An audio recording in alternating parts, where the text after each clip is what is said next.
না মানে বস, আজকের মধ্যেই এতগুলো ফাইল কমপ্লিট করা তো ইম্পসিবল। হুম, কিন্তু তোর পসিবল করতে হবে, এটা তোর শাস্তি। আর আমার কথা না মানলে আমি তোর কি হাল করতে পারি তা তো বুঝতেই পারছিস। জি বস।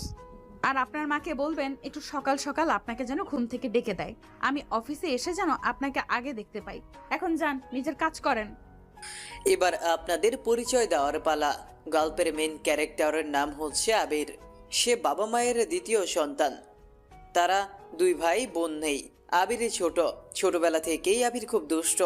তাদের একটি নিজস্ব পরিবহন ব্যবসা আছে, যেটা তার ভাই আর আব্বু মিলে দেখাশোনা করে। আর আপনারা এতক্ষণ যার কাছে আবিরকে ঝাড়ি খেতে দেখলেন, সে হচ্ছে রাইসা, মানে আবিরের বউ। 1 মাস হলো ওদের বিয়ে হয়েছে। এই তো আবির কিছুদিন আগে তানিয়ার বাবাকে একটা অ্যাক্সিডেন্টের হাত থেকে বাঁচিয়েছিল। সেখান থেকেই আবিরকে দেখে রাইসার আব্বুর পছন্দ হয়ে যায়। তারপর সে আবিরের সম্পর্কে খোঁজ খবর নিতে থাকে, আবির আসলে কে। তারপর উনি জানতে পারে যে আবির তারই বন্ধু আরিয়ান সাহেবের ছোট ছেলে। আবিরের আব্বু আরিয়ান সাহেব আর রাইসা বাবা হারুন সাহেব দুই বন্ধু, ছোটবেলার একসাথে পড়াশোনা করেছে। তাদের দুজনের সম্পর্ক একটু গভীর। তাই হারুন সাহেব অর্থাৎ রাইসার আব্বু যে জানতে পেরেছে যে আবির তার বন্ধুর ছেলে, তখনই সাথে সাথে তারা দুজন মিলে আবির আর রাইসার বিয়ে ঠিক করেছে। আর মাত্র 7 দিনের মধ্যেই ওদের বিয়ে দিয়ে দিছে। এখন ওরা স্বামী স্ত্রী। রাইসা ওর বাবা মায়ের একমাত্র মেয়ে। রাইসা দেখতে খুব সুন্দরী। ওকে প্রথম দেখলে যে কোনো ছেলে প্রেমে পড়ে যাবে। ওর কাজল কালো দুই আঁখি, গোলাপের পাপড়ির মতো ঠোঁট, গালে টোল পড়া হাসি, সব মিলিয়ে যেন ও এক জলপরি। বিয়ের দিন ওকে প্রথম দেখাতেই আবিরের অনেক ভালো লাগে, যাকে বলে লাভ অ্যাট ফার্স্ট সাইট। প্রথম দেখাতে খুব শান্ত লজ্জাবতী মনে হয়েছিল রাইসাকে, তাই আবির বিয়েতে রাজি হয়। ওদের বিয়ের 1 মাস পর রাইসার বাবা একটু অসুস্থ হয়ে যাওয়ায় রাইসাকে অফিসে বসতে হয়। তাই রাইসাকে অফিসে হেল্প করার জন্য হারুন সাহেব অর্থাৎ রাইসার আব্বু আবিরকে তার অফিসে জয়েন করতে বলে, কারণ আবিরও পড়াশোনা শেষ করার পর তার বাবার টাকায় বসে বসে খাচ্ছে। এই জন্য আবিরও প্রস্তাবটাতে রাজি হয়ে, কাজের জন্য হলেও সে যেন রাইসার কাছাকাছি থাকতে পারে, তার মন জয় করতে পারে। আবির আর রাইসার বিয়েটা পারিবারিকভাবে হলেও রাইসা আবিরের সাথে থাকে না, কারণ সে এখনো আবিরকে তার স্বামী হিসেবে মেনে নিতে পারেনি। যাই হোক, এবার গল্পে ফিরে আসি। আবির রাইসার দেওয়া ফাইলগুলো হাতে নিয়ে মনে মনে রাইসার 14 গোষ্ঠী উদ্ধার করতে করতে রাইসার কেবিন থেকে বের হয়ে আসলো। তারপর সে নিজের কেবিনে বসে বসে ফাইলগুলোকে দেখছিল। তখন একটু পর হঠাৎ আবির রাইসার কেবিনের দিকে লক্ষ্য করে দেখে রাইসা আবিরকে প্রেসার দিয়ে 32টা দাঁত বের করে খিলখিল করে হাসতেছে। বেচারা আবির সে কি আর করবে, কপাল চাপড়ে ফাইলগুলো রেডি করতেছিল। এইভাবেই লাঞ্চের সময় হয়ে আসলো। তখন রাইসা একজন সিকিউরিটিকে দিয়ে আবিরকে ডেকে পাঠালো। স্যার আসবো? হ্যাঁ হ্যাঁ, ভেতরে আসুন। কিছু কি বলবেন চাচা?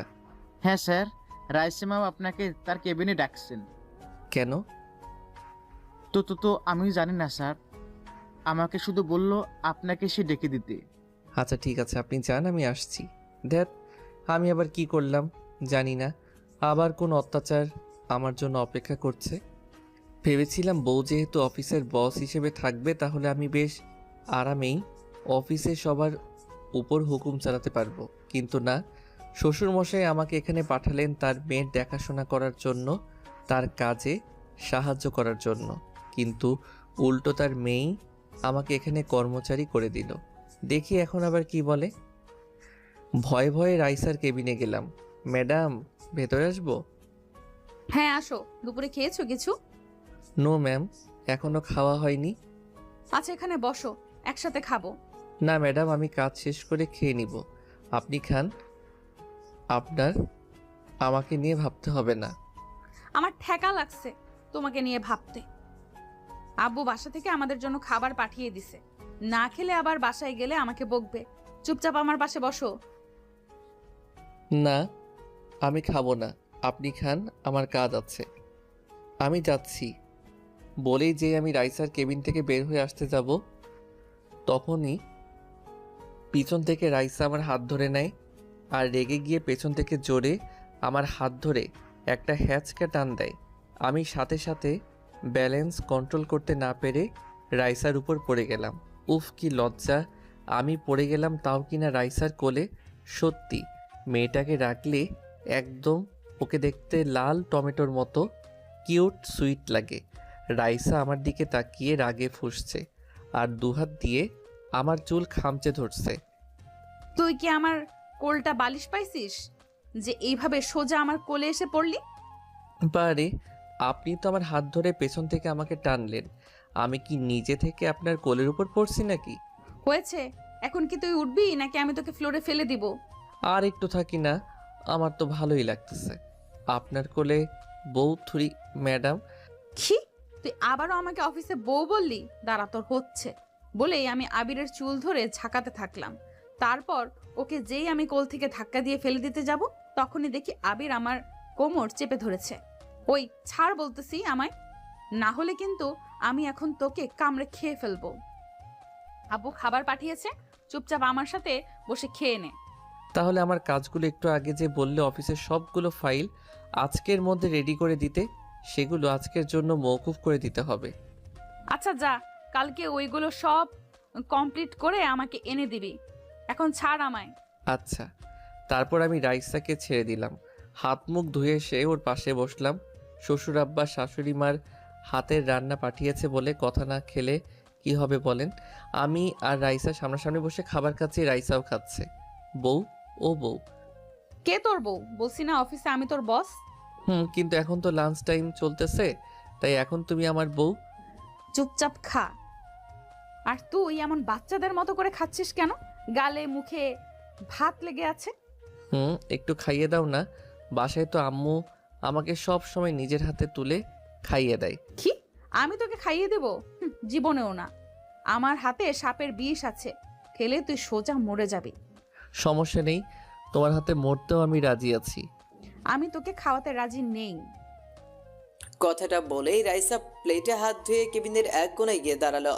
তারপর পিয়ন তার জন্য কফি নিয়ে আসলো। রাইসা দাঁড়িয়ে দাঁড়িয়ে কফিতে চুমুক দিচ্ছে। ওইদিকে আবির তার খাওয়া শেষ করে রাইসার পেছনে গিয়ে দাঁড়ায় আর রাইসার খোলা চুলের মিষ্টি ঘ্রাণ নিতে থাকে। রাইসা বুঝতে পারে না যে আবির তার পেছনে দাঁড়িয়ে। তারপর হঠাৎ রাইসা পেছনে ফিরতেই দেখে আবির তার গা ঘেঁষে দাঁড়িয়ে আছে। রাইসা পেছনে ঘুরতেই আবিরের সাথে তার ধাক্কা লেগে যায়। ওই তুই আমার পেছনে দাঁড়িয়ে কি করিস? ডিউটি করছিলাম। আমার পেছন পেছন থাকাই কি তোর ডিউটি? আপাতত তাই। উফ, অসহ্য। যাও নিজের কেবিনে যাও আর ফাইলগুলো কমপ্লিট করো। রাতের মধ্যে আমি যেন সব ফাইলই মেইলে পেয়ে যাই। কাল অফিস ছুটি। ফাইলের কথা মনে করাতেই ঝটপট রাইসার কেবিন থেকে বের হয়ে আসলাম, নয়তো আমার হাতে খুঁজে খুঁজে আরও 2-1টা অফিসের ফাইল ধরিয়ে দিবে। আবির নিজের কেবিনে এসে বসে বসে কাজ করতেছিল। বিকেল হয়ে গেছে, তাই সবাই অফিস থেকে চলে যাচ্ছে। যেহেতু 3 দিন অফিস বন্ধ, তাই আজকে একটু আগে আগেই সবাই বের হচ্ছে। কিন্তু আবিরের এখনো কোনো ছুটি নেই। আস্তে আস্তে রাইসাও রেডি হয়ে অফিস থেকে বের হচ্ছে।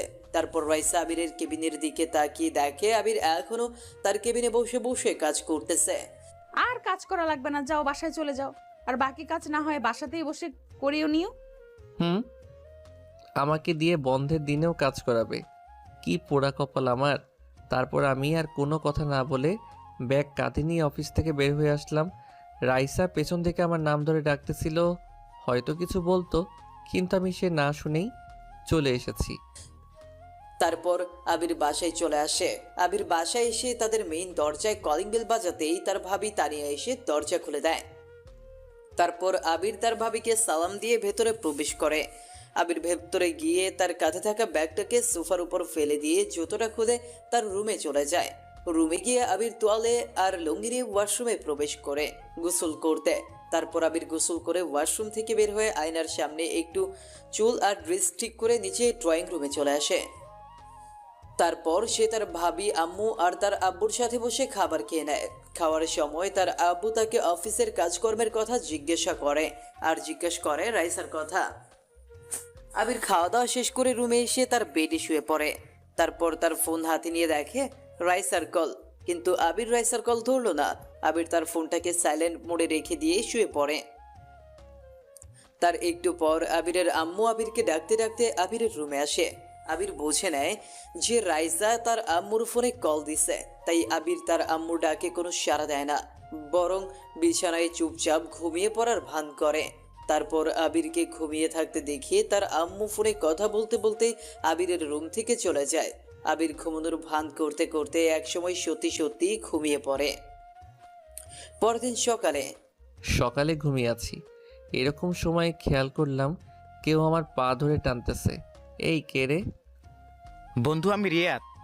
তাড়াতাড়ি ওঠ, তোর সাথে আমার কথা আছে। আজকের দিনে এতক্ষণ ঘুমাচ্ছিস তুই? শালা সকাল সকাল কেন আমাকে জ্বালাতে আসছিস?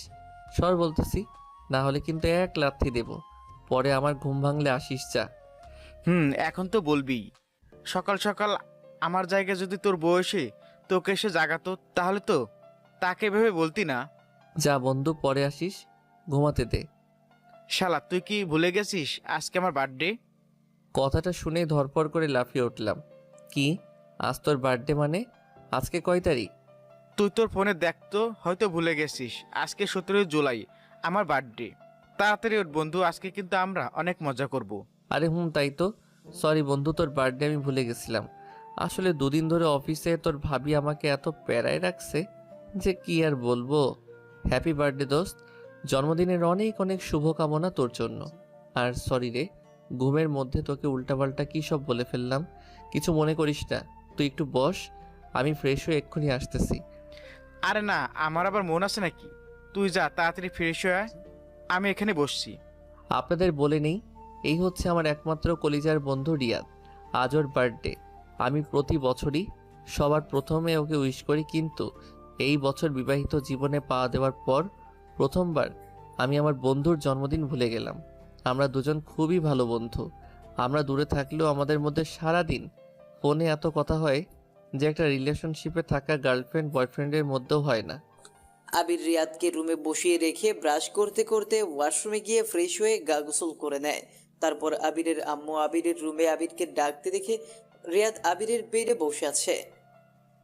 রিয়াদ বাবা, তুমি কখন আসলে? আসসালামু আলাইকুম আন্টি, এই টিকটকে আসলাম। কেমন আছেন? ওয়ালাইকুম আসসালাম। ভালো আছি বাবা, তোমার আব্বু আম্মু সবাই ভালো আছে তো? জি আন্টি। আচ্ছা বাবা, তুমি বসো, আমি তোমার জন্য নাস্তা নিয়ে আসি। না আন্টি, আজ না, অন্যদিন না হয় খাবো। না না, তুমি সকাল সকাল আমাদের বাসায় আসছো, কিছু না খাই তো ছাড়বো না। লজ্জা কেন পাও? তুমিও তো আমার ছেলের মতো। তারপর আবিরের আম্মু রিয়াদের জন্য নাস্তা বানিয়ে নিয়ে আসলো।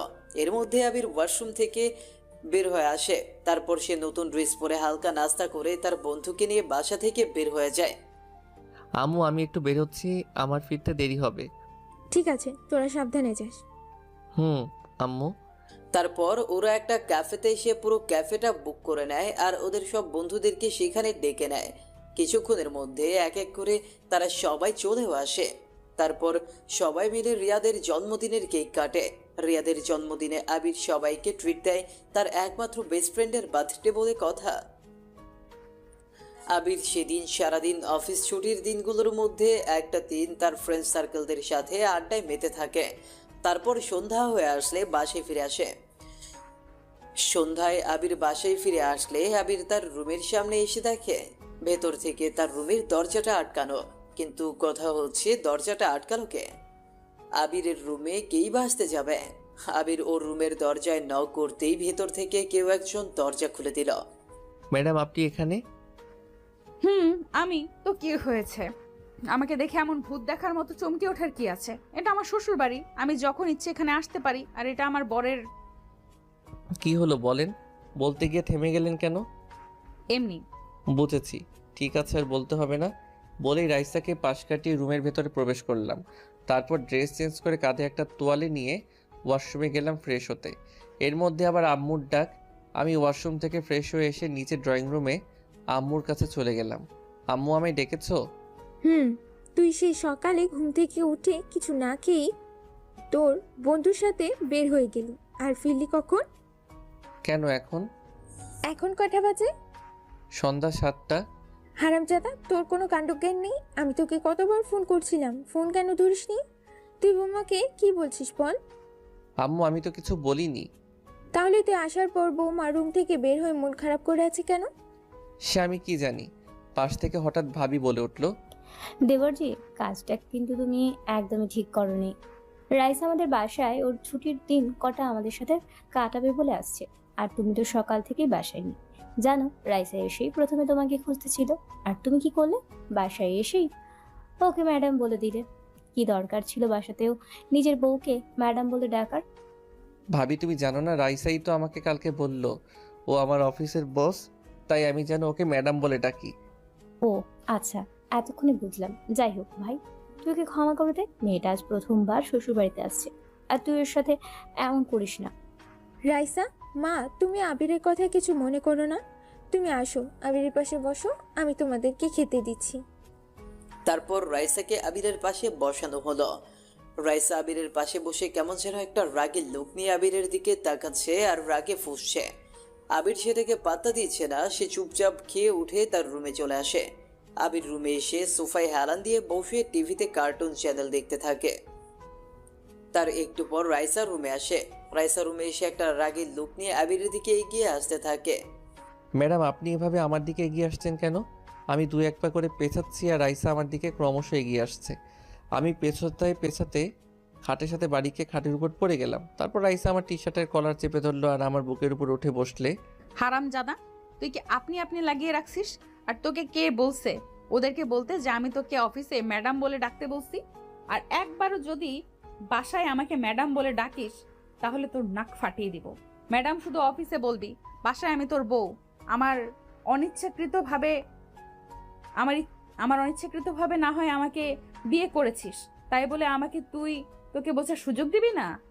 আপনাকে বোঝানোরই বা সুযোগটা আমাকে দেন কোথায়? সবসময় তো কেমন প্যারার উপরে রাখেন। কি বললি? কিছু না ম্যাডাম।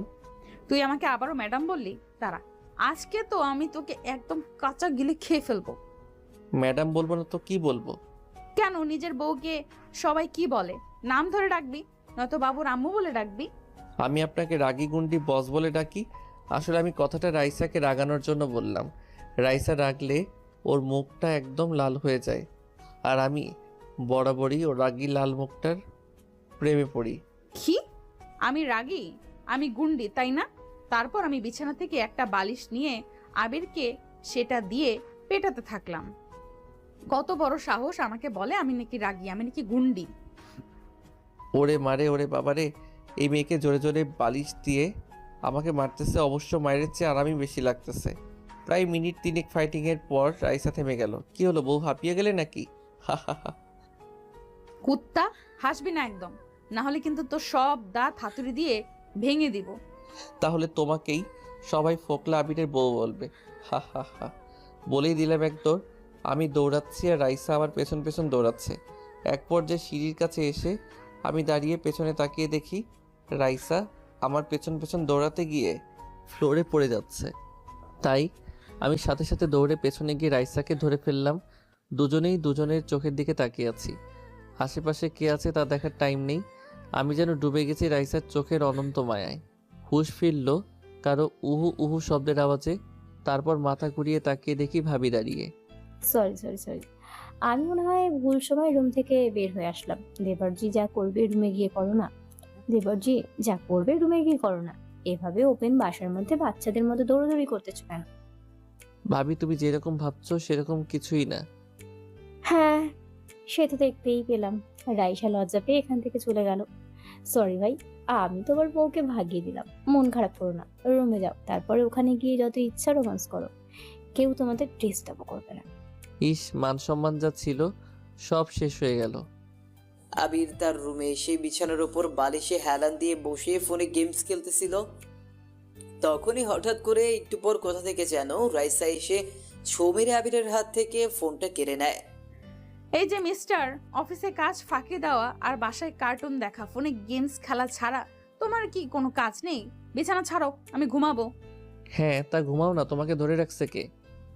ঘুমাবো, তুই বিছানা থেকে নাম আর গিয়ে সোফায় শো। কি সোফায় গিয়ে শোবো মানে? বউ থাকতে আমি সোফায় গিয়ে কেন শোবো? কে তোর বউ? কেন, তুমি একটু আগে তো বললে তুমি আমার বউ। আমার বইয়ে গেছে তোর বউ হতে। কি দেখলেন তো আপনারা? এজন্যই কোনো এক কবি বলেছেন যে মেয়েদের মন আবহাওয়ার মতো সেকেন্ডে সেকেন্ডে চেঞ্জ হয়। তুমি যখন আমার বউ নাও তখন আমাকে বিয়ে করলে কেন? কেন কেন আবার আমার আব্বুর কথায়? আমি ছোটবেলা থেকে আব্বুর কথা কখনো অমান্য করিনি, তাই বরাবরের মতো আব্বুর কথায় তোমাকে বিয়ে করতে রাজি হই। না হলে তোমার মতো হাবলা ছেলেকে বিয়ে? কি আমি হ্যাবলা? তুই জানো কত কত মেয়ে আমার পেছনে ঘুরে? কথাটা বলার সাথে সাথে রাইসার মুখের এক্সপ্রেশন কেমন চেঞ্জ হয়ে গেল। ওই কি বললি? তোর পেছনে মেয়েরা ঘুরে? সত্যি করে বল, তোর কয়টা গার্লফ্রেন্ড আর কার কার সাথে রিলেশন করিস? তুই সব বল। কি হলো, কথা বলছিস না কেন? কয়টা মেয়ের সাথে প্রেম চলছে তোর? রাইসা আবিরের দিকে চোখ বড় বড় করে তাকিয়ে আছে, ভয়ে আবির কোনো কথা বলছে না। আবির চুপচাপ খাট থেকে একটা বালিশ আর একটা কম্বল নিয়ে সোফায় গিয়ে নিজেকে ঢেকে শুয়ে পড়ে। পরদিন সকালে প্রথমে ঘুম ভাঙে রাইসার। তারপর রাইসা ঘুম থেকে উঠে ফ্রেশ হয়ে নিচে কিচেনে যায় নাস্তা বানাতে। তারপরে নাস্তা বানানো শেষ করে রুমে এসে রাইসা আবিরকে জাগাবে বলে এসে দেখে আবির আগেই ঘুম থেকে জেগে গেছে আর সে ব্রাশ করে এসে শুয়ে শুয়ে ফোন নিয়ে পড়ে গেছে। ও, তুমি উঠে গেছো? তাড়াতাড়ি নিচে আসো, আমি আর শাশুড়ি মিলে তোমার জন্য নাস্তা বানিয়েছি। তারপর আমি ফোনটা রেখে দেখি রাইসা শাড়ি পরে আমার সামনে দাঁড়িয়ে। ওকে দেখে আমার মাথায় দুষ্ট বুদ্ধি চলে আসলো। সাথে সাথে ওকে জড়িয়ে ধরলাম। ওই কি করতেছিস? ছাড় বলতেছি, কালকের মতো আবার ভাবি এসে পড়বে। ছাড়তে পারি একটা শর্তে। কি? আমার দুই গালে দুইটা পাপ্পি দিতে হবে। কি? আমি পারবো না। তাহলে আমিও তোমায় ছাড়বো না বলে রাইসাকে আরো শক্ত করে জড়িয়ে ধরলাম। আচ্ছা, দিচ্ছি। তারপর রাইসা আবিরের দুই গালে দুইটা পাপ্পি দেয়, কিন্তু আবির আর রাইসাকে দেখে নিজেকে কন্ট্রোল করতে পারে না। মুহূর্তের মধ্যেই সে রাইসার ঠোঁটের সাথে নিজের ঠোঁট ডুবিয়ে দেয়। আর রাইসা নিজেকে ছাড়ানোর জন্য আপ্রাণ চেষ্টা করতেছে, কিন্তু আবিরের শক্তির সাথে সে পেরে উঠছে না। এর মধ্যেই আবিরের আম্মুর ডাক চলে আসলো আর সাথে সাথে আবির রাইসাকে ছেড়ে দিল। আবির রাইসাকে ছেড়ে দিতেই রাইসা দৌড়ে নিচে চলে গেল আর আবির তার ফোনটাকে চার্জে রেখে দিয়ে নিচে ড্রয়িং রুমে নাস্তা করতে চলে আসলো। সবাই মিলে একসাথে বসে নাস্তা করছে, তখন হঠাৎ আবিরের ভাবি বলল, আবির, তোমার ঠোঁট লাল কেন? এই রে, ধরা খেয়ে গেলাম মনে হয়। না না, মানে ভাবি। থাক, আর বলতে হবে না, আমি সব বুঝে গেছি। তারপর আবির মাথা উঁচু করে সবার দিকে তাকিয়ে দেখে তার আম্মু ভাবি সহ দুজনেই মিটি হাসছে। আর রাইসা তো লজ্জায় একদম লাল হয়ে গেছে। ও চুপচাপ খাবার প্লেটের দিকে মুখ করে খাবার নাড়াচাড়া করে যাচ্ছে। আবির লজ্জায় আর সেখানে বসতে পারে না, তাই সে তার আম্মুকে বলে, আম্মু, আমি যাই, পরে খাবো। বলেই আবির তার রুমের দিকে দৌড় লাগালো। তারপর সবাই হেসে উঠল। রাইসা, আমাদের বাসার একটু পাশেই একটা মেলা বসছে, আমরা সবাই বিকেলে সেখানে যাব। আবিরকে নিয়ে তুমি রেডি থেকো। তারপর রাইসা তানিয়ার কথায় মাথা নাড়িয়ে হ্যাঁ সম্মতি জানায়। আর খাবার শেষ করে রুমে এসে রাইসা আবিরকে কথাটা জানিয়ে দেয়, বিকেলে তাকে ভাবিদের সাথে ঘুরতে যাচ্ছি, রেডি থেকো। কথা মতো আবির বিকেলে রেডি হয়ে নিচে সোফায় বসে আছে আর সবার জন্য অপেক্ষা করছে। ওইদিকে রাইসা রুমে রেডি হচ্ছে। একটু পর আবির দেখে রাইসা সিঁড়ি দিয়ে নিচে নামতেছে। হলুদ শাড়ি, কপালে হলুদ টিপ, হাতে চুড়ি, সেই সাথে চোখে কাজল আর হালকা মেকআপে রাইসার চুলগুলো খোলা। এইভাবে রাইসাকে দেখার পর আবির পুরো ক্রাশ খেয়ে যায়। আবির হা হয়ে রাইসার দিকে তাকিয়ে থাকে। হয়েছে ভাই, এমন হাঁ করে দেখতে হবে না, এটা তোমারই বউ। আবির তানিয়ার কথায় হুঁশে ফিরে আসলো। তারপর তারা সবাই মিলে মেলা দেখতে চলে গেল। সেখান থেকে ফিরতে তাদের রাত 9টা বেজে যায়। রাতের দেরিতে বাসায় ফেরার কারণে ওদের বাসায় আর রান্না হয়নি, তাই রাতে সবাই একরকম খালি পেটেই শুয়ে পড়ে। রাতে আবিরের কিছুতেই ঘুম আসছিল না, তাই সে ব্যালকনিতে দাঁড়িয়ে দাঁড়িয়ে সিগারেট খাচ্ছিল। তখন রাইসা রুমে সিগারেটের গন্ধ পেয়ে বিছানা থেকে উঠে ব্যালকনিতে আসে। ছি, কি বাজে গন্ধ! কুত্তা, তুই কি গাঁজা খাচ্ছিস রুমের মধ্যে? কি সব উল্টাপাল্টা কথা বলতেছো? তুমি কখনো গাঞ্জা খাইছো? হোয়াট? কি বললি তুই? একটা লাথি দিয়ে কিন্তু বেলকনি থেকে ফেলে দিব বললাম। গাঞ্জা খাইছো কখনো যে গাঞ্জার গন্ধ জানো? এইটা সিগারেট। আর তুমি এখানে কি করো? তোমার না ঘুমানোর কথা? যাও গিয়ে শুয়ে ঘুমাও। আমার ঘুম পাচ্ছে না, আমার ক্ষুধা লাগছে। তো এত রাতে আমি আপনার জন্য কি ইউটিউব থেকে খাবার অর্ডার করব? না, ইউটিউব থেকে খাবার অর্ডার করা লাগবে না। আমি এখন বাইরে গিয়ে খাবো। তোমার বাইক বের করো। এখন কয়টা বাজে? তোমার কোনো খবর আছে? এইটা গাজীপুর, এখানে এত রাতে কিছু পাওয়া যাবে না। তুই আমাকে না নিয়ে কেমনে বললি কিছু পাওয়া যাবে না? ভালোই ভালোই আমাকে বাইরে নিয়ে চল, না হলে কিন্তু এক্ষুনি শাশুড়িকে গিয়ে বলবো যে তুই এত রাতে রুমে সিগারেট খাচ্ছিস আর আমার উপর অত্যাচার করতেছিস। যাবে না? না না, আপনাকে আর সেই কষ্ট করতে হবে না, আমি আপনাকে বাহিরে নিয়ে যাব, চলেন। গুড। আপনি ব্যালকনিতে গিয়ে আগে নিচে নামেন। এত রাতে বাসার ভেতর দিয়ে যাওয়া যাবে না, কেউ দেখলে হয়তো আমাদের যেতে দিবে না। তারপর কথা মতো আবির ব্যালকনি দিয়ে প্রথমে নিচে নামে, তারপর রাইসাকে কোলে করে নিচে নামায়। আবির চুপি চুপি ওর বাইক বের করে নিয়ে রাইসার পাশে আসে আর রাইসাকে তার বাইক ঠেলা দিতে বলে। ঠেলা দেন। কি? আমি ঠেলা দিব মানে? আস্তে কথা বলো, বাসার কেউ শুনতে পারলে ঘুম থেকে উঠে যাবে, তখন আর বাহিরে এসে খাইতে পারবা না। দিচ্ছি। হইছে, এবার ওঠেন। উঠবো মানে? এতক্ষণ ধরে যে আমাকে দিয়ে বাইক ঠেলালেন, আমি ঘেমে গেছি না? আরে বাসার নিচে বাইক স্টার্ট করলে সবাই জেগে যেত না? তখন আপনাকে আমাকে কি এত আগে বের হতে দিত বলেন? তাই তো এমন করছি। ঠিক আছে, আমি আপনার বাইকে উঠবো, কিন্তু আমার একটা শর্ত আছে। কি শর্ত? আপনার বাইকে আমি ঠিকই উঠবো, কিন্তু হঠাৎ করে কোনো রকম ব্রেক চাপা যাবে না, আর 40 স্পিডের বেশি বাইক চালানো যাবে না। আচ্ছা ঠিক আছে, উঠুন। তারপর রাইসা আবিরের বাইকে উঠে পড়ে আর আবির পুরো সেফটির সাথে বাইক ড্রাইভ করতে থাকে। নিঝুম রাতে রাস্তার দুপাশের ল্যাম্পপোস্টের আলোর মধ্যে ছুটে চলছে আবির আর রাইসা। একদম নীরব শহর, সুন্দর আলো, সেই সাথে হালকা মিষ্টি বাতাস এসে লাগছে রাইসার খোলা চলে। একটু দূরে যেতেই রাইসা বাইকের ওপর দাঁড়িয়ে দু হাত দুপাশে মেলে দিয়ে মুহূর্তটাকে অনুভব করতে থাকে। তারপর আবির তার এক পরিচিত হোটেলে রাইসাকে নিয়ে আসে আর বলে, কি খাবে বলো? যা আছে সব খাবো। তারপর আবির ওয়েটারকে বলে দেয়, ভাগিনা খাবার যা যা আছে সব তোমার মামিকে দিয়ে দাও। তারপর কথা মতো ওয়েটার রাইসার সামনে সব খাবার নিয়ে এসে রেখে দেয় আর আস্তে আস্তে রাইসা সবগুলো খাবার টেস্ট করতে থাকে। রাইসা খাচ্ছে আর আবির পাশে দাঁড়িয়ে দাঁড়িয়ে রাইসার খাওয়া দেখতেছে। রাইসাকে খেতে দেখে আবিরের হঠাৎ ছোট বাইরে পেয়ে যায়, তাই আবির একটু ছোট বাইরে করার জন্য হোটেল থেকে বের হয়ে একটু রাস্তার পাশে খোলা জায়গা খুঁজতে থাকে। এর মধ্যেই রাইসা খাওয়া শেষ করে পাশে তাকিয়ে দেখে আবির নেই। সেভাবে আবির হয়তো হোটেলের বিল না দিয়েই তাকে রেখে পালিয়েছে। এখন রাইসার কাছে তো টাকাও নেই, তাই সেও চুপচাপ হোটেল থেকে বের হয়ে দৌড়াতে থাকে। রাইসা দৌড়ে একটু সামনে আসলেই দেখে আবির রাস্তার পাশে দাঁড়িয়ে দাঁড়িয়ে হিসু করতেছে। তখন রাইসা সুযোগ বুঝে পেছন থেকে আবিরকে জোরে এক লাথি দেয় আর আবির দেয়ালের সাথে গিয়ে বাড়ি খায়। ওই কি হলো, তুমি আমাকে এভাবে ধাক্কা দিলে কেন? তো কি করব কুত্তা, তুই আমাকে ওখানে একা বসিয়ে বিল না দিয়ে পালিয়ে আসছিস, তাই না? আরে না, আমি তো ছোট, বাইরে করার জন্য এখানে আসছিলাম। বিল সে তো আমি আগে 3000 টাকা পেমেন্ট করে দিছি, আর হোটেলের মালিক আমার পরিচিত।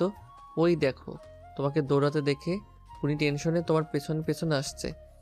তারপর রাইসা পেছনে তাকিয়ে দেখে সত্যি সত্যি হোটেলের মালিক তার পেছনে পেছনে আসছে। তখন রাইসা একটু ভয় পেয়ে আবিরের পেছনে লুকিয়ে যায় আর হোটেলের মালিক আবিরকে বলে। তখন আবির বলে, না কোনো সমস্যা নেই, আসলে তোমার মামি আমাকে ছাড়া একদম থাকতে পারে না, তো তাই আমাকে না দেখে দৌড়ে আমাকে খুঁজতে চলে আসছে। তারপর আবির বিষয়টাকে ম্যানেজ করে নেয়। দেখছো, তোমার এইসব উল্টাপাল্টা কাজের জন্য উনি কি ধরে নিয়েছিল। হয়েছে, তোর আর বলতে হবে না, ফকির কোথাকার। এখন চল আমরা ঘুরবো। ঘুরবো মানে? এই রাতের বেলা কোথায় ঘুরবো? আমি জানি না। তারপর আবির রাইসাকে নিয়ে আবারও বাইক স্টার্ট করে আর রাতের বেলায় পুরো মহল্লাটায় একটা চক্কর দেয়। তারপর ভোর হওয়ার একটু আগে আগে তারা বাসায় পৌঁছায় আর চুপচাপ ওদের রুমে গিয়ে শুয়ে পড়ে। ওরা কাউকে কিছু বুঝতে দেয় না। একে তো আবির ঘুম পাগল, তার উপর আবার গতকাল রাতে লেট করে ঘুমানোর জন্য দুপুরবেলা পর্যন্ত ঘুমিয়ে আছে আবির।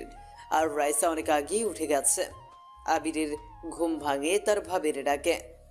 আবির, এই আবির, ওঠো না ভাই। কি হলো রাইসা, এখন আবার ডাকছো কেন? আরে রাইসা না, আমি তোমার ভাবি। ও ভাবি তুমি, বলো কেন ডাকো? সারা রাত কি করো যে দিনের বেলা তো এতক্ষণ ঘুমাচ্ছ?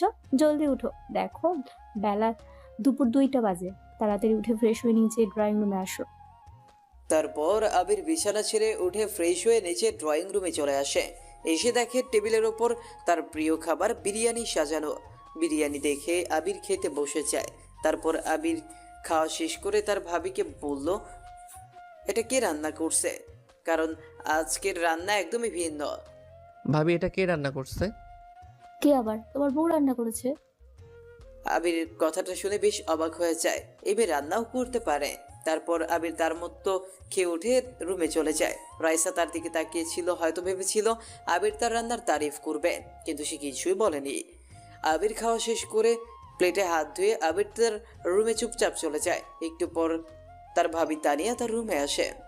আবির, তুমি তো এটা একদম ঠিক করোনি। রাইসা এত কষ্ট করে তোমার জন্য রান্না করলো, আর তুমি ওকে কিছু না বলেই চুপচাপ খেয়ে উঠে চলে আসলে। মেয়েটা মন খারাপ করে বসে আছে এখন, সকাল থেকে কিছু খায়ওনি। আমি এখন আমি সাধলাম বলে খাবে না। খাবে কিভাবে? কাল রাতে একাই যে 3 দিনের খাবার খেয়ে নিয়েছে। যাই হোক, রাইসা এখনো খাইনি। ভাবি, তুমি আমাকে রাইসার খাবারটা দাও, আমি গিয়ে দেখছি ও কীভাবে না খায়। তারপর আমি খাবার নিয়ে রাইসার রুমে যাই। গিয়ে দেখি রাইসা বেলকনিতে দাঁড়িয়ে আছে। আমি খাবারের প্লেটটা হাতে নিয়ে রাইসার পেছনে গিয়ে দাঁড়াই। এই যে মিস রাগিনী, এদিকে একটু তাকাবেন। তোকে না বলছি আমাকে এসব ভুলভাল নামে ডাকবি না? তারপরও তোর কত বড় বলার সাহস, আমাকে এইসব নাম ধরে ডাকিস? এইটুকুতে সাহসে কি দেখলে? এটা আমার আব্বুর বাসা, আর এখানে তুমি আমার বউ। একবার শুধু পার্মানেন্টভাবে আমাদের বাসায় আসো, তখন দেখবে। ফালতু কথা রাখ, আর বল এখানে কেন আসছিস? বারে, আমার বউটা না খেয়ে থাকবে আর আমি আসবো না? তা কি করে হয়? নাও, হাঁ করো, আমি তোমাকে খাইয়ে দেই। আমি খাই আর না খাই তাতে তোর কি? তুই যা এখান থেকে, যত সব ঢং। আমি খাবো না। ঠিক আছে, আমিও জানি কিভাবে খাওয়াতে হয়। তারপর আমি জোর করে রাইসাকে আমার কোলের উপর বসিয়ে দিলাম। আবির, ছাড়ো বলতেছি আমায়, না হলে খুব খারাপ হয়ে যাবে বলে দিচ্ছি। যা খারাপ হবার তা আমার সাথে হবে। এখন তুমি আগে খেয়ে নাও। রাইসা আমার কাছ থেকে নিজেকে ছাড়ানোর আপ্রাণ চেষ্টা করতেছে, কিন্তু সে ব্যর্থ। আমি প্লেট থেকে একটু ভাত উঠিয়ে নিয়ে রাইসার মুখের সামনে ধরিয়ে রাইসা রাগীভাবে আমাকে দেখে। আমাকে দেখার অনেক সময় পাবে, আগে খেয়ে শক্তি বাড়িয়ে নাও, তারপর আমাকে মন প্রাণ ভরে দেখো। আমার কথায় রাইসা একগাল হেসে দিল। বুঝলাম আমি ওর রাগ ভাঙাতে সক্ষম হয়েছি। আমার কি আর খেয়ে দেয়ে কাজ নেই যে তোমার দিকে তাকিয়ে থাকবো? রাইসা কথা বলতে আমি ওর মুখে ভাত তুলে দিই, আর ও কথা বলতে পারতেছে না। আমার বেশ হাসি পাচ্ছে ওর খাওয়া দেখে। পরের দিন আবির অনেক দেরি করে ঘুম থেকে ওঠে। তারপর ফ্রেশ হয়ে সে রাইসাকে খুঁজতে থাকে, কিন্তু সে রাইসাকে কোথাও দেখতে পায় না। ভাবি, রাইসা কোথায়? কি ভাই, ঘুমের মধ্যে কি স্বপ্ন থেকে উঠলি যে সকাল সকাল ঘুম থেকে উঠে বইয়ের খোঁজ করছিস?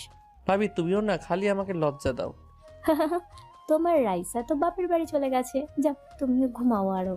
কি রাইসা চলে গেল? আমাকে একবার বললেও না? আমি কি ওর কেউ না?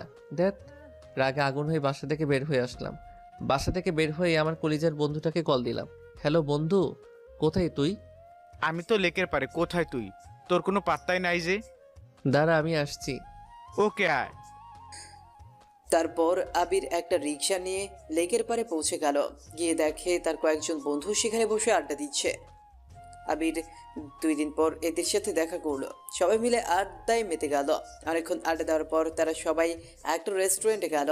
সেখানে গিয়ে তারা সবাই বসলো।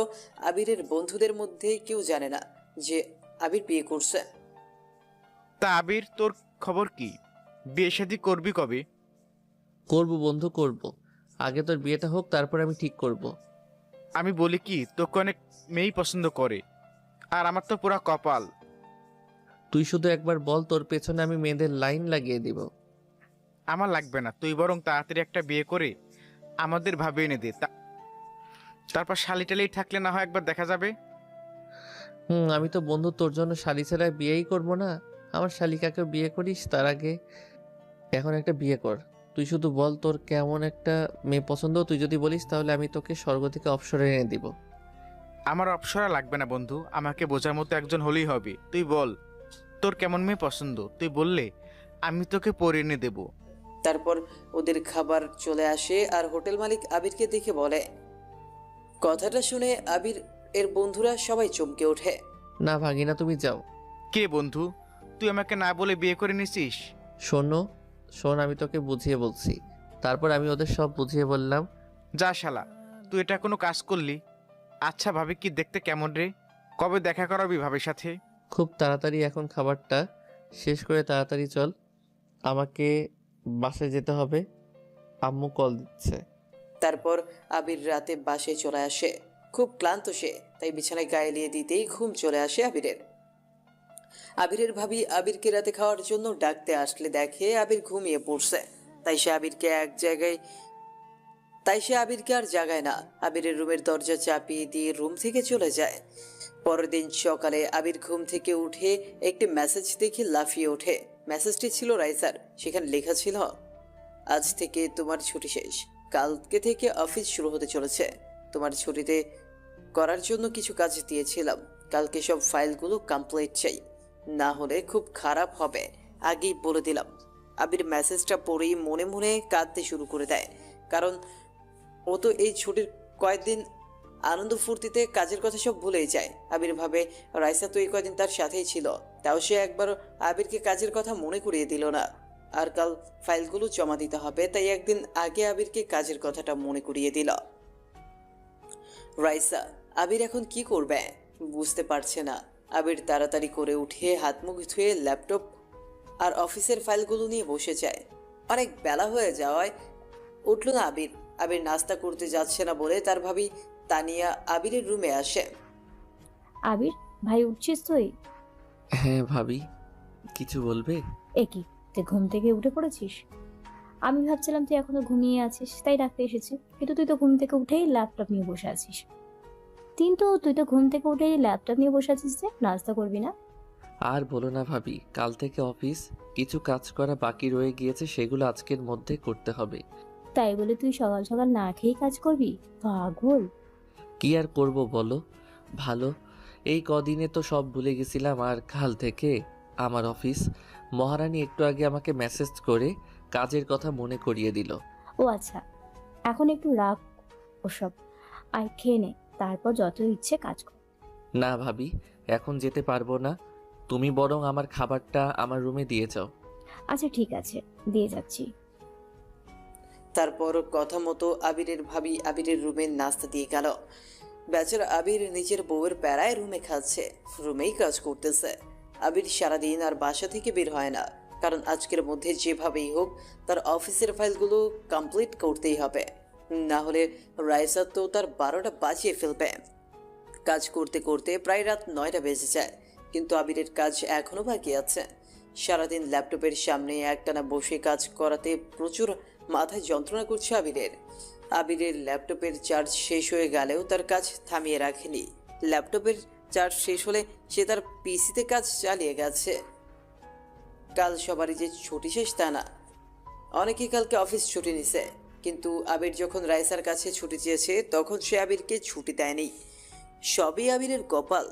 রাত প্রায় শেষের দিকে কাজ শেষ করে ঘুমোতে যায় আবির। মাথায় প্রচণ্ড যন্ত্রণা হতে থাকে তার, তাই বিছানায় বালিশে মাথা দিতেই কখন সে আবির ঘুমিয়ে পড়ে তা সে নিজেই বলতে পারে না। সকালে ঘুম ভাঙে আবিরের ভাবির ডাকে। আবির ভাই ওঠ, দেখ কয়টা বাজে। তোর না অফিস আছে আজকে? রাইস আমায় ফোন করে বললো তোকে যেন ও ঠিক সময় ঘুম থেকে তুলে দিই। উফ শিট, ভাবি তুমি আমায় এতক্ষণে ডাকলে, আরও আগে ডেকে দিবে না? আমি তো তোকে এর আগেও দুবার ডেকে গেলাম, তুই তো আরো যেন পাশ ঘুরে ভালো করে শুয়ে পড়লি। ঘুম ছাড়তেছিল না যে। এখন সরো তো, আজ অনেক দেরি হয়ে গিয়েছে। তাই তাড়াতাড়ি করে উঠে ফ্রেশ হয়ে শার্ট পরে অফিসের ফাইলগুলো নিয়ে রুম থেকে দৌড় দিয়ে বের হয়ে পড়লাম। হঠাৎ ভাবি পেছন থেকে হাসতে হাসতে বলল, এই পাগল, এভাবে কোথায় যাচ্ছিস তুই? অফিসে যাচ্ছি ভাবি, ফিরে কথা বলবো। আরে ভাই, তুই কি হাফ প্যান্ট পরে অফিস যাচ্ছিস? এভাবে তোকে কি অফিসে সবাই ঢুকতে দিবে? সত্যিই তো, তাড়াহুড়োতে যে প্যান্টটা চেঞ্জ করব সেটাও ভুলে গেছি। ভাবি না বললে তো আজকে এভাবেই বাসা থেকে বের হয়ে যেতাম। কেউ দেখলে মান সম্মান সব আমার ধুলোয় মিশে যেত। সরি ভাবি, তাড়াহুড়োতে মনে ছিল না। তারপর আমি আবার রুমে ফেরত যেয়ে প্যান্ট পরে আবার দৌড়ে বাসা থেকে বের হয়ে আসি। তারপর আবির তাড়াতাড়ি করে বাসা থেকে বের হয়ে অফিসের দিকে এগোতে থাকে। একটু পরপরই মাথায় কেমন চক্কর দিচ্ছে আবিরের, হয়তো কাল রাতে না ঘুমিয়ে কাজ করার জন্য। কিন্তু এটা সে তার বউকে, সরি বসকে বললেও কোনো কাজ হবে না, কারণ আবির এর আগেও এমন অজুহাত দেখিয়ে কয়েকদিন ছুটি নিয়ে তার বন্ধুদের সাথে কক্সবাজার বেড়াতে গেছিল। পরে সেটা আবার রাইসা জেনে গেছিল। তারপর সে আবিরের আব্বুকে বলে দিয়েছিল। তারপর আবিরের আব্বু আবিরকে খুব বকা দিয়েছিল। তাড়াতাড়ি করে প্রায় 2 ঘন্টার পরে তার অফিসে পৌঁছলো আবির। তারপর আবির তার গাড়িটা পার্ক করেই তার কেবিনে এসে বসতেই অফিসের একজন সিকিউরিটি গার্ড এসে বলল। স্যার, ম্যাডাম আপনাকে ডাকছেন। তারপর আবির কোনো মতে চোখে মুখে একটু জল দিয়ে চুলগুলো ঠিকঠাক করে রাইসার সামনে গেল। আসতে পারি ম্যাডাম? আসুন মিস্টার আবির। তা আপনার ঘড়িতে কয়টা বাজে এখন? মানে আসলে কি মানে আসলে করছেন? হ্যাঁ, এটা অফিস, আপনার বাসা না। যখন খুশি নবাব পুত্রের মতো আসবেন, যখন খুশি যাবেন। এখানকার একটা নিয়ম আছে, অফিসে তুমি যা ইচ্ছা করতে পারো না। যাও, গিয়ে যে ফাইলগুলো দিয়েছি সবগুলো নিয়ে এসো, আমি চেক করব। জি, আনছি। আমি রাইসাকে কিছু বললাম না, কারণ ও খুব রেগে আছে। জানি না কেন যে ও এত রাগ করে। আমি ফাইলগুলো রাইসাকে এনে দিয়ে দিলাম। রাইসা এক এক করে সব ফাইল চেক করছে। এগুলো কি করেছো? এত ভুল কেন? কোনো কাজ ঠিকমতো করতে পারো না? বেশ জোরে জোরে রেগে কথাগুলো বলে রাইসা। রাইসার রুম থেকে শব্দ বের হয় না বলে কেউ হয়তো শুনতে পারে না ভেতরে কি কথা বলা হচ্ছে। না হলে আজ সবাই রাইসার কেবিনে এসে ভিড় জমাতো কি হচ্ছে দেখবার জন্য। কোথায় দেখি কি এত ভুল হয়েছে। আমি দেখে বললাম, এটা তো একটা সামান্য ভুল, এর জন্য এত চেঁচামেচির কি আছে রাইসা? কি? এইটা তোর কাছে সামান্য ভুল? এই তুই কি বললি আমি চেঁচামেচি করি? তোর সাহস কি করে হলো আমার নাম ধরে ডাকবার? রাইসা, আমি তোমায় নাম ধরে ডাকতেই পারি, আমি তোমার স্বামী। এসেছেন আমার স্বামী। বাবা যে কি জন্য তোর মতো ছেলের সঙ্গে আমার বিয়ে দিয়েছে বাবাই জানে। পারিস কি নিজের বাবার টাকার উপর বসে খাওয়া ছাড়া? ও হ্যাঁ, আমি তো ভুলেই গিয়েছি, তুই তো অনেক কিছুই পারিস, মেয়েদের জীবন নিয়ে খেলা করতে পারিস। আমি তো অবাক। রাইসা কি বলছে এসব কিছুই বুঝে উঠতে পারছি না। রাইসা কি বলছো এইসব? কি বলছি তুই বুঝিস না? খুব ভালোই তো নাটক করতে পারিস। কথাটা বলেই জোরে টেবিলের উপর হাত দিয়ে পাড়ি দিল রাইসা। রাইসা আগে শান্ত হও, আমার কথা শোনো। বলেই আমি রাইসার গাল ছুঁতেই আমার হাত বাড়িয়ে দিলাম। একদম আমাকে স্পর্শ করবি না, হাত কেটে দিব কিন্তু। কিন্তু আমি কি এমন করেছি? তুমি এমন করতেছো কেন? কিসের নাটক করছি আমি? তুই কিছু করিসনি। আমি ভুল করেছি তোর মতো একটা লম্পটকে বিয়ে করে, যে নিজের বিয়ে করা বউ রেখে অন্য মেয়েদের বলতে পারে না যে তার বউ আছে। সে আবার কিসের স্বামী যে নিজের বউয়ের পরিচয় দিতে লজ্জা পায়? ছি ছি, আমার ভাবতেই কেমন লাগতেছে। রাইসা কি বলছো এসব? আমি তো কিছুই বুঝতে পারছি না। আর আমি কখন কার কাছে তোমার কথা লুকালাম? কেন তোর মনে নাই? আমি চলে আসার পর তুই ওই হোটেলটাতে বসে তোর বন্ধু বান্ধবীদের প্রথমে কি বলেছিলি? তুই নাকি বিয়েই করিসনি, বলিসনি তুই এগুলো? 2টা ছেলে আর 2টা মেয়ের সামনে এগুলো বলিসনি তুই? কি ভাবছিস আমি জানবো না কিছু? আরে ওরা তো আমার ফ্রেন্ড ছিল। আচ্ছা তুমি কি করে দেখলে? ওগুলো ভাবি তো বলছিল তুমি চলে গেছো তোমাদের বাসায়, আর আমি তো তোমাকে ওই হোটেলে খেয়াল করিনি। তোর এই কথা শোনার পর কি মনে করিস আমি বসে বসে তোর প্রেম প্রীতি দেখবো? আমি চলে আসছি। আমি ওখানে খাবার পার্সেল নিতে গেছিলাম তোর আর আমার জন্য। আচ্ছা, আমার দোষ কোথায় ছিল বলতো? আমায় একবার বলে দিতি, আমি নিজেই তোকে ডিভোর্স দিয়ে দিতাম।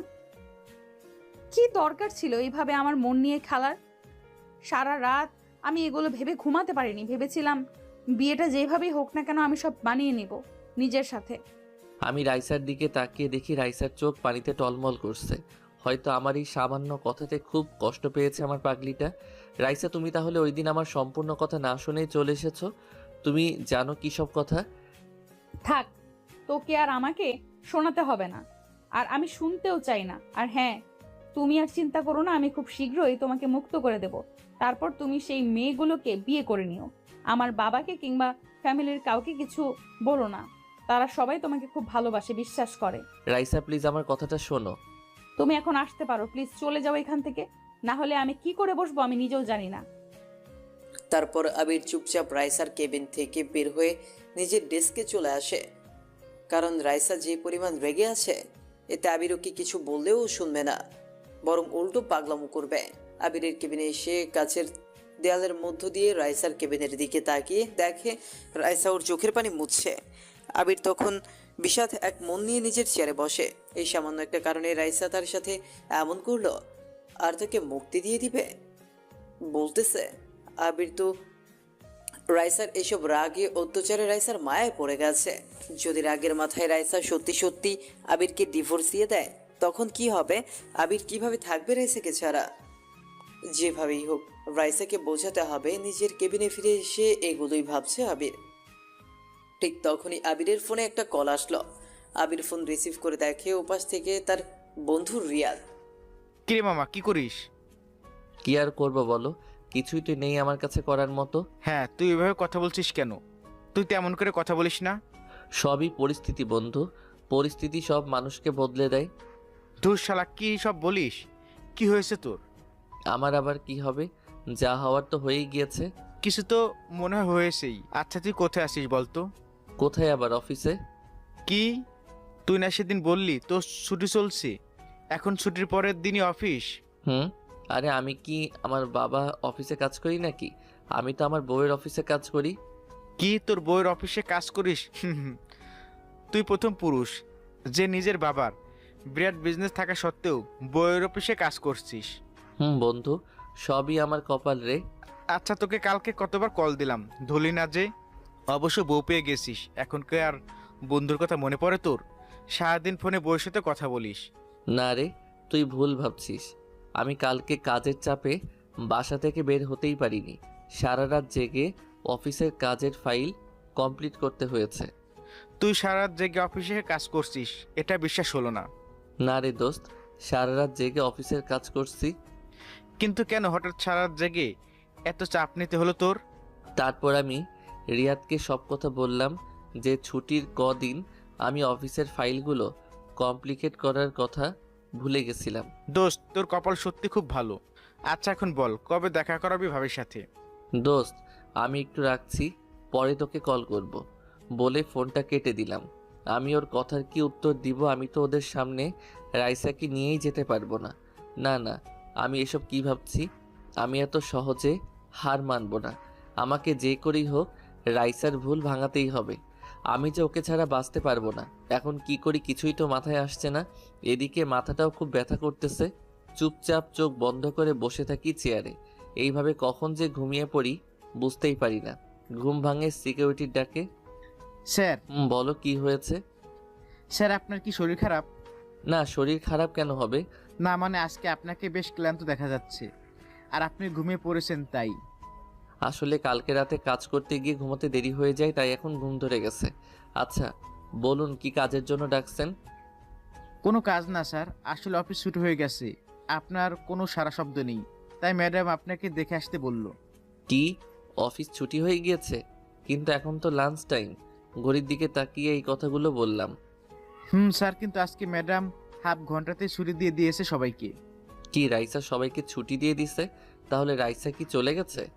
না না ম্যাডাম, এখনো যায়নি, কিন্তু এখন চলে যাবে। ঠিক আছে, তাহলেও আপনি চলে যান। তাহলে রাইসা এখনো যায়নি? ওর সঙ্গে দেখা করার একটা চান্স আছে, এটা কিছুতেই মিস করা যাবে না।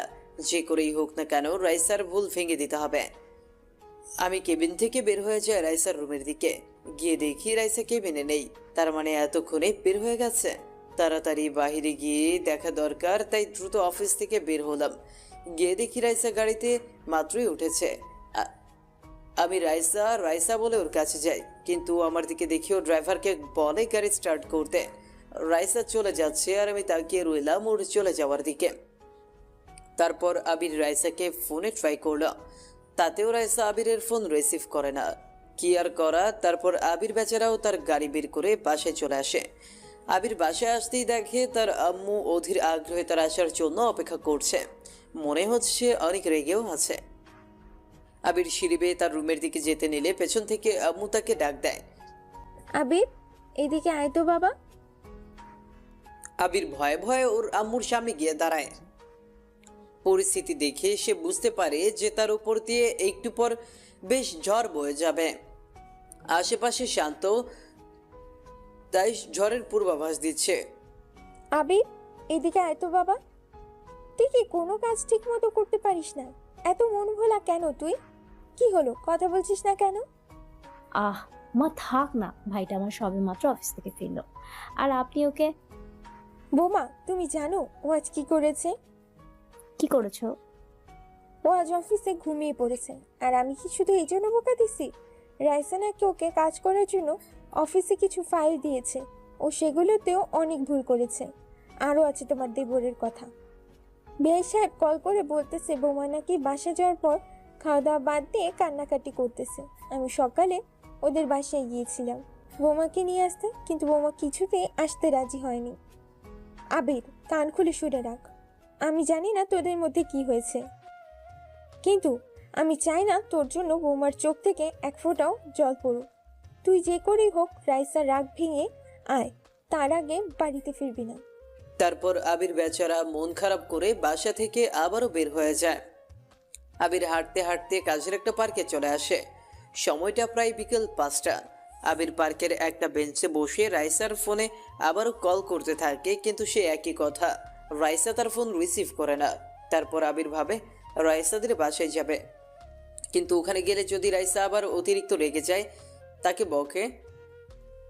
আবির মনে মনে ভাবে আজ আর কিছু করা যাবে না, তার যা করার কাল অফিসেই করতে হবে। পার্কের মাঝে এক বেঞ্চে বসে বসে কথাগুলো ভাবছিল আবির। তখন হঠাৎ সামনে থেকে কেউ তার নাম ধরে ডাকে। এই আবির, আবির। আমি সামনে তাকিয়ে দেখি রিয়াদ আমাকে ডাকতেছে। বল। তুই এই সময় এখানে বসে কেন? কি আর করবো দোস্ত, আমার তো আর কোথাও যাওয়ার জায়গা নাই রে। নেই মানে কি বলছিস তুই? তোকে কি আর বলবো এই পোড়া কপালের কথা। কি হয়েছে? ভাবিকে কি মানতে পারছিস না? আর তার উপর আম্মু আমাকে বাসায় যেতে মানা করেছে। কিন্তু আন্টি তোকে বাড়িতে যেতে না করে দিয়েছে, কিন্তু কেন? তারপর আমি রিয়াদকে সব বললাম। বুঝলাম দোস্ত, খুব ভালো করেছে আন্টি।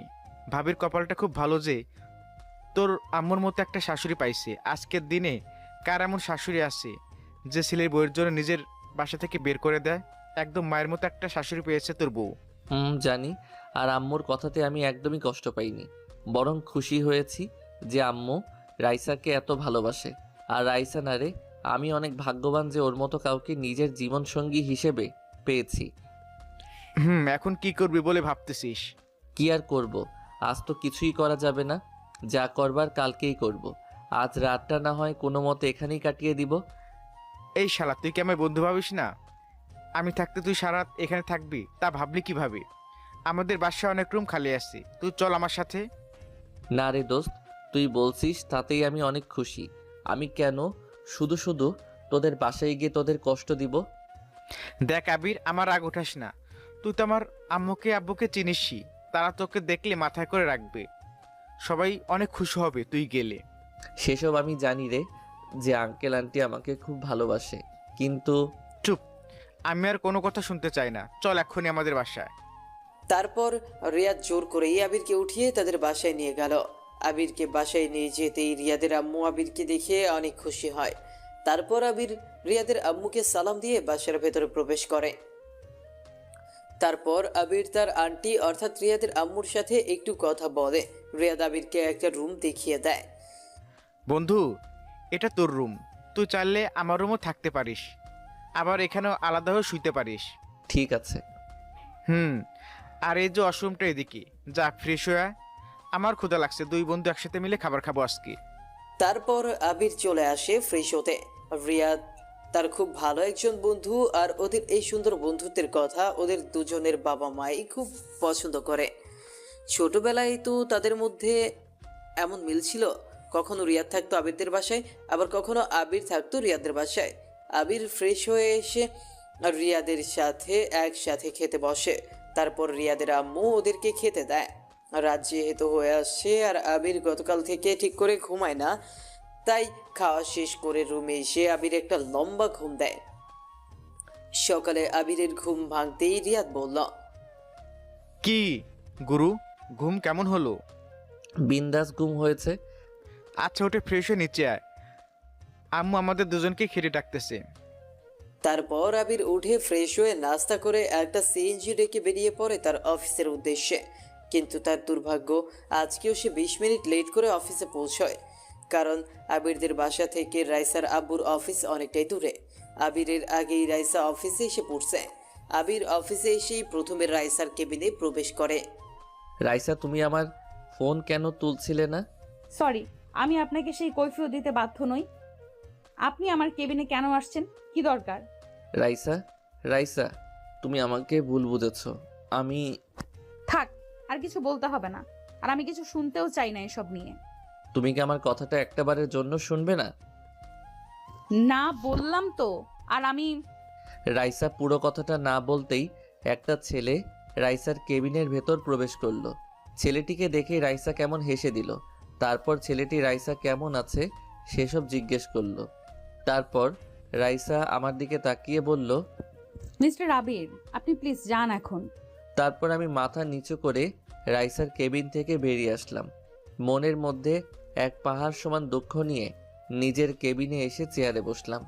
রাইসা কি একটিবারও আমার কথা শুনতে পারতো না? আমি এমন অন্যায় করেছি, ও তো সবটা না জেনে আমাকে ভুল বুঝতেছে। আর ওই ছেলেটাই বা কে, যে আশাতে রাইসা আমাকে সাথে সাথে ওখানে থেকে চলে যেতে বলল?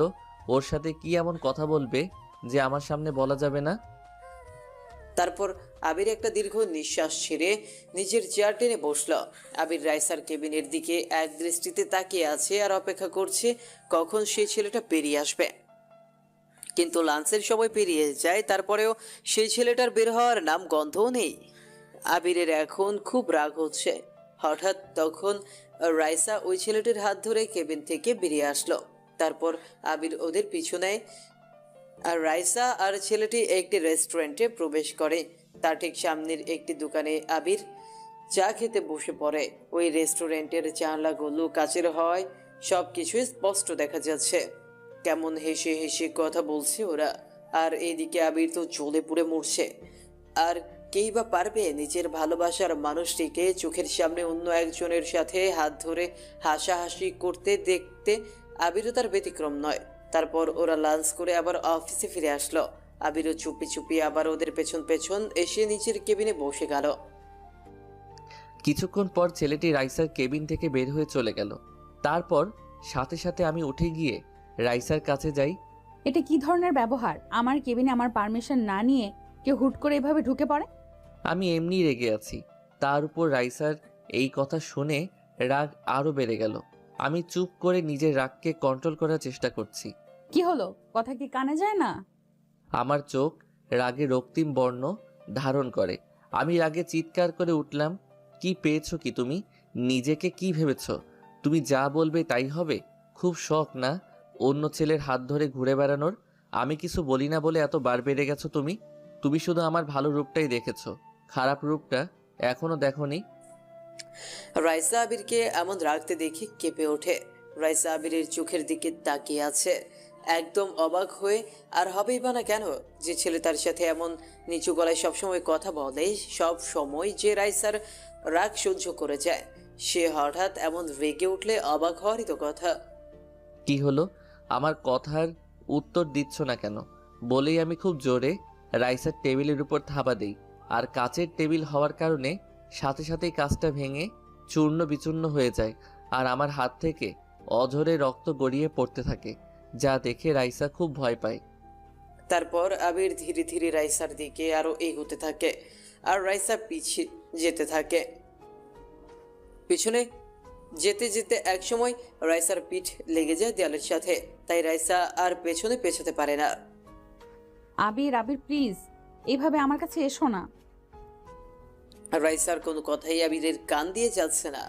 আবির গিয়ে সোজা রাইসার হাত চেপে ধরে আর নিচের ঠোঁটগুলো মিশিয়ে দেয় রাইসার ঠোঁটের সঙ্গে। রাইসা নিজেকে ছাড়ানোর চেষ্টা করছে, কিন্তু সব বিফল। রাইসা আবিরকে সরানোর জন্য ওর ঠোঁটে জোরও কামড় দেয়, তবুও নিজেকে আবিরের থেকে ছাড়াতে পারে না। আবিরের সমস্ত রাগ বয়ে যাচ্ছে রাইসার ঠোঁটের ওপর দিয়ে।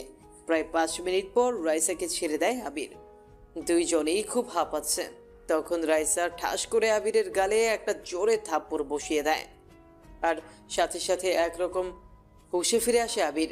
রাইসা, আমি সত্যি তুমি আমার কাছে আসবে না, প্লিজ যাও এখান থেকে। আমি দেখলাম রাইসা আমাকে দেখে ভয় পাচ্ছে। রাইসা, আমি বুঝতে পারিনি, আসলে আমার মাথায় ঠিক ছিল না। তুমি আমায় ক্ষমা করে দাও প্লিজ। না না, তুমি আমার কাছে আসবে না। রাইসা, বললাম তো তুমি যাও এখান থেকে, যাও বলছি, না হলে আমি কিন্তু এই কাচের টুকরো এখন নিজের পেটের ভেতরে ঢুকিয়ে দেব। আমি রাইসার এমন ব্যবহার দেখে বেশ ভয় পেয়ে গেলাম। এখান থেকে সরে যাওয়াই ভালো। রাইসা এখন রেগে গেছে, নিজের মধ্যে নেই। এখন রেগেও নিজের ক্ষতি করে দিতে পারে, কোনো সন্দেহ নেই। ঠিক আছে, আমি যাচ্ছি, তবু তুমি নিজের কোনো ক্ষতি করো না। তারপর আবির মনির দুঃখে অফিস থেকে বেরিয়ে পড়লে এমনটা করা কি তার বেশি বেশি হয়ে গেল? আবিরের এখন এইসব ভাবতে নিজের প্রতি ঘৃণা হচ্ছে। সব কিছু ভাবতেই আবিরের চোখের কোণ বেয়ে জল গড়িয়ে পড়তে থাকে। আবির ব্যাখিয়ালিভাবে রাস্তা দিয়ে হাঁটতেছে আর নিজের চোখের জল ফেলছে। এদিকে পকেটে তার ফোনটা বেজেই চলছে, সেদিকে তার কোনো খেয়াল নেই। এইভাবে হাঁটতে হাঁটতে আবির রাস্তার মাঝখানে চলে আসে। তখন হঠাৎ পেছন থেকে একটি গাড়ি এসে আবিরকে জোরে ধাক্কা দেয়। তারপর আবিরের সামনে অনেক লোকজনের ভিড় জমে যায়। আবিরকে অনেক মানুষ ঘিরে ধরে দেখতেছিল, আর আবিরের দু চোখে যেন তাদের মধ্যে রাইসাকে খুঁজছে। চোখগুলো ঝাপসা হয়ে আসছে আবিরের। তারপরও আবিরের আর কিচ্ছু মনে নেই। তারপর আবির চোখ খুলে নিজেকে হসপিটালের বেডে আবিষ্কার করে। কোনোরকম হাত পা নাড়াতে পারছে না আবির, তার পুরো শরীর ব্যান্ডেজ করা। আমার মনে হচ্ছে আমার পাশে কেউ ঘুমিয়ে আছে, কিন্তু তাকে যে তাকিয়ে দেখবো তার সাধ্য আমার নেই। ব্যথায় নিজের ঘাড় ঘোরাতে পারছি না, কিন্তু আমার মন বলছে এটা রাইসা। বুঝতে পেরেছি আমার পাশে থাকা মানুষটি উঠে পড়ছে, তাই আমি চোখ বন্ধ করে ফেললাম। আমি বুঝতে পারছি ও আমার দিকে তাকিয়ে আছে। হঠাৎ করে শুনতে পেলাম একটি কণ্ঠ, যা খুব পরিচিত। এটা রাইসার কণ্ঠ, কিন্তু ও এখানে কি করছে? ওই পচা ছেলে, তুই কেন এমন করলি আমার সাথে? তুই কি বুঝিস না যে আমি তোকে কতটা ভালোবাসি? আমি তোর উপর রাগ করেছি, কোথায় আমার রাগ ভাঙাবি তা না করে নিজে রাগ করে আজ এই অবস্থা। এই পচা ছেলে, তুই কি আমার সাথে এখনো রাগ করে আছিস? তুই জানিস ওই ছেলেটা না আমার মামাতো ভাই ছিল। তুই বিশ্বাস কর, আমি তোর সঙ্গে এমন করতে চাইনি। আমি যেমন সেদিন তোকে ওই মেয়েটার সাথে কথা বলতে দেখে কষ্ট পেয়েছিলাম, তেমন একটু কষ্ট তোকে বোঝাতে আমি এই নাটকটা করেছিলাম। আমি রিয়াদের কাছ থেকে সব শুনেছি, সেদিন আমারই ভুল ছিল। আমি যদি বুঝতাম তুই এমন করবি, তাহলে কখনো এমনটা করতাম না রে। এই ওঠো না, একবার আমার সাথে কথা বল। এই ওঠ না, একবার আমার সাথে কথা বল। তোকে জড়িয়ে ধরতে খুব মন চাচ্ছে। তুই কি আমাকে এই সুযোগটাও দিবি না? একবার তুই ঠিক হয়ে যা, তারপর তোকে আর বকা দেব না। আমি তোর সব কথা শুনবো, তোকে অনেক পাপ্পি দেব, অনেক আদর করব। প্লিজ ওঠ আবির। কান্না করতে করতে এই কথাগুলো বলে রাইসা। আমারও খুব মন চাইছে ওকে জড়িয়ে ধরে ওর চোখের জলগুলো মুছে দিয়ে ওকে বুকে জড়িয়ে ধরি, কিন্তু এত সহজে ওকে আমি নিজের কাছে নিব না। এই দুদিন আমায় খুব কষ্ট দিয়েছ না, এখন দেখো এই আবির কি করে। আমার রাগী বউ, আমার সাথে নাটক, এবার বুঝবে তুমি। তারপর আবির ঘাপটি দিয়ে শুয়ে থাকে। একটু পর তখন আবিরের আম্মু আর ভাবি হসপিটালে আবিরকে দেখতে আসে। রাইসা, কান্না করো না, দেখবে আবির একদম ঠিক হয়ে যাবে। তুমি একটু শান্ত হও প্লিজ। চলো, আমি তোমার জন্য খাবার নিয়ে আসছি, গাড়িতে বসে খাবে, চলো। না ভাবি, আমি কিভাবে খাবো? ও যে না খেয়ে শুয়ে আছে দেখো। রাইসা মা, তুমি তানিয়ার সাথে যাও। এভাবে না খেয়ে থাকলে তুমিও অসুস্থ হয়ে পড়বে। তানিয়া, ওকে নিয়ে যাও। যাও মা, তুমি কিছু একটা খেয়ে আসো, আমি আবিরের কাছে আছি। তারপর রাইসা আর তানিয়া চলে গেল। আবিরের আম্মু আবিরের পাশে বসে আছে আর তার সন্তানকে দেখে কাঁদতেছে। তখন আবির তার আম্মুর কান্না সহ্য করতে না পেরে আস্তে আস্তে চোখ খুলে তাকায় আর নড়াচড়া করে ওঠে। আবিরকে চোখ খুলে তাকাতে দেখে তার আম্মু একটা রাজ্য জয়ের হাসি দেয়। বাবা, তুই চোখ খুলেছিস? আমি আম্মুর দিকে তাকিয়ে আছি। আমি যেই কিছু বলতে যাব তখন আম্মু আমাকে আটকিয়ে দেয়। থাক, তোকে আর কিছু বলতে হবে না, আমি এখনই ডাক্তারে গিয়ে জানিয়ে দিই কথাটা। তারপর আবিরের আম্মু চলে গেলেন ডক্টরকে জানাতে। কিছুক্ষণ পর ডাক্তার আসে, সাথে রিয়াদ আর আবিরের আম্মু। আরে, এই তো আমার বন্ধু সুস্থ হয়ে উঠেছে। কিরে, এখন কেমন লাগতেছে বল? আমি মাথা নেড়ে রিয়াদকে ভালো বলি। মিস্টার আবির, আজকে 3 দিন পর তোর জ্ঞান ফিরল। আমি বেশ অবাক হয়ে যাই রিয়াদের কথা শুনে। তাহলে আমি 3 দিন ধরে অজ্ঞান ছিলাম? তারপর ডাক্তার আবিরকে বলে, আপনি খুব লাকি যে এমন পরিবার আর এমন একটা বন্ধু আর স্ত্রী পেয়েছেন। আপনার তো কোনো আশাই ছিল না জ্ঞান ফেরার, কিন্তু আপনার স্ত্রীর ভালোবাসা আর যত্নে আপনাকে মৃত্যুর মুখ থেকে ফিরিয়ে এনেছে। এগুলো বলে ডক্টর আবিরকে চেক আপ করে চলে যায়। রিয়াদ, আমি কি করে এখানে এসেছি? কে আমি হসপিটাল নিয়ে আসছে? তোকে ভাবি এখানে নিয়ে এসেছে। পরে ভাবি আমাদের ফোন করে বলল যে তোকে নিয়ে হাসপাতালে এসেছে। আর আসার পর জানতে পারি তুই হাঁটতে হাঁটতে রাস্তার মাঝে চলে গিয়েছিলি, আর একটা গাড়ির সাথে ধাক্কা লেগে যায়। কি, রাইসা আমায় নিয়ে এসেছিল? তার মানে আমি ওই সময় আমার রাইসাকে দেখেছিলাম। মনে মনে এই কথাগুলো ভাবছিলাম। তারপর একজন নার্স আসলো। সে এসে সবাইকে বাইরে যেতে বলল, কারণ আমার নাকি এখন রেস্টের প্রয়োজন। তারপর আমাকে ইঞ্জেকশন দেওয়া হলো আর আমি ঘুমিয়ে গেলাম। তারপর রাইসা আবিরের জ্ঞান ফিরেছে শুনে ঝড়ের মতো দৌড়ে চলে আসে। ওই সে আবিরের আম্মুর সামনে কাঁদতে কাঁদতে বলে, আম্মু, আম্মু, আবিরের নাকি জ্ঞান ফিরেছে। কোথায় ও? আমি ওকে দেখব। হ্যাঁ মা, তোর দোয়া আল্লাহ শুনেছে, আবিরের জ্ঞান ফিরেছে। মা, ও মা, আমি ওকে দেখব। রাইসা শান্ত হ মা, ডাক্তার ওকে রেস্ট করতে বলেছে, এখন কাউকে ওর রুমে যেতে দিবে না। না না, আমি ছাড়বো না। ডাক্তার কোথায়? আমি ওনার কাছ থেকে পারমিশন নিয়ে আবিরের কাছে যাব। তারপর রাইসা আবিরের আম্মুর কাছে বাচ্চাদের মতো জেদ ধরে বসে।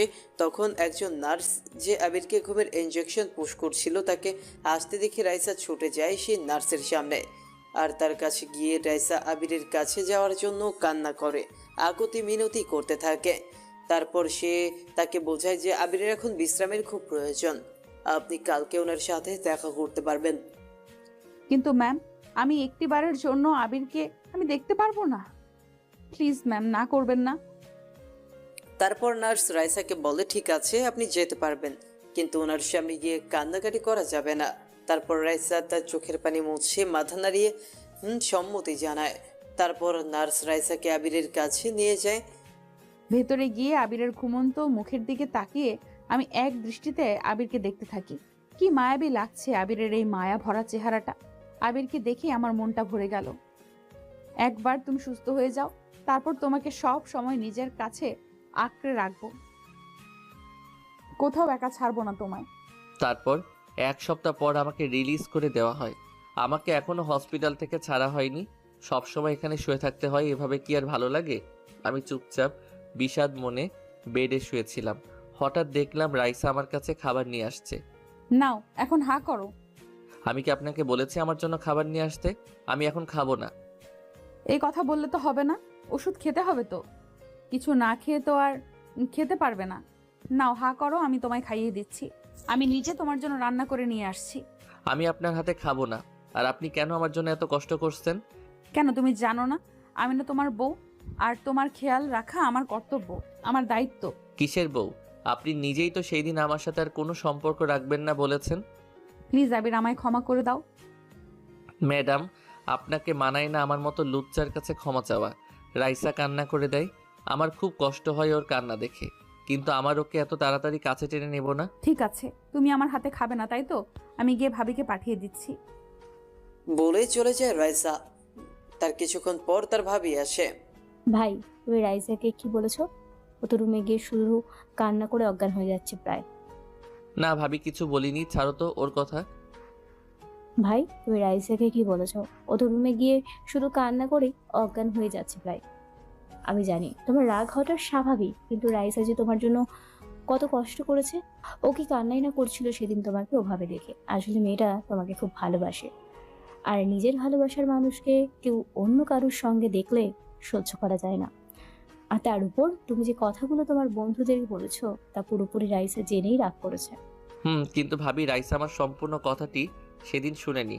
আমি মানছি সেদিন মজা করে আমি এই কথাগুলো বলেছি, যা আমার বলা ঠিক হয়নি।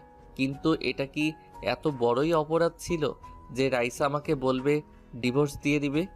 কথাটা বলার আগে একটিবারও চিন্তা করলো না আমি এই কথাটি শুনে বাঁচবো কি না। তুমি বিশ্বাস করো ভাবি, সেই দিন ওর কথা শুনে মনে হয়েছিল এই বুঝি আমার কলিজাটা কেউ ছিঁড়ে নিয়ে গিয়েছে। নিজেকে শেষ করে দিতে মন চাইছিল। আবির খবরদার, আর এই কথা যদি তুমি মুখেও আনো, আমার থেকে আর খারাপ কেউ হবে না কিন্তু সেই দিন। হা হা হা। তুমি হাসছো কেন? না ভাবি, এমনি। আচ্ছা আমায় খাইয়ে দাও তো, খুব খিদে পেয়েছে। হাতে খাবার নিয়ে তারপর আবিরের ভাবি আবিরকে খাইয়ে দিতে লাগলো। আচ্ছা আবির, আমি রাইসাকে পাঠিয়ে দিচ্ছি, তুমি কিন্তু ওকে কিছু বলবে না। আর রাইসার সাথে তুমি যে ছেলেকে দেখেছো, এটা ওর মামাতো ভাই ছিল। আর তুমি যাতে রাইসার কষ্টটা বুঝতে পারো, তাই ও এমনটা করেছিল। বুঝলাম। তাহলে রাইসাকে ক্ষমা করে দাও। আমি তো কবেই ওকে ক্ষমা করে দিয়েছি। কি? তাহলে ওর সাথে এমন করছো কেন? কেন আবার? আমার উপর যে ও রোজ অফিসে এত অত্যাচার করেছে, আবার আমাকে এই কদিন কষ্ট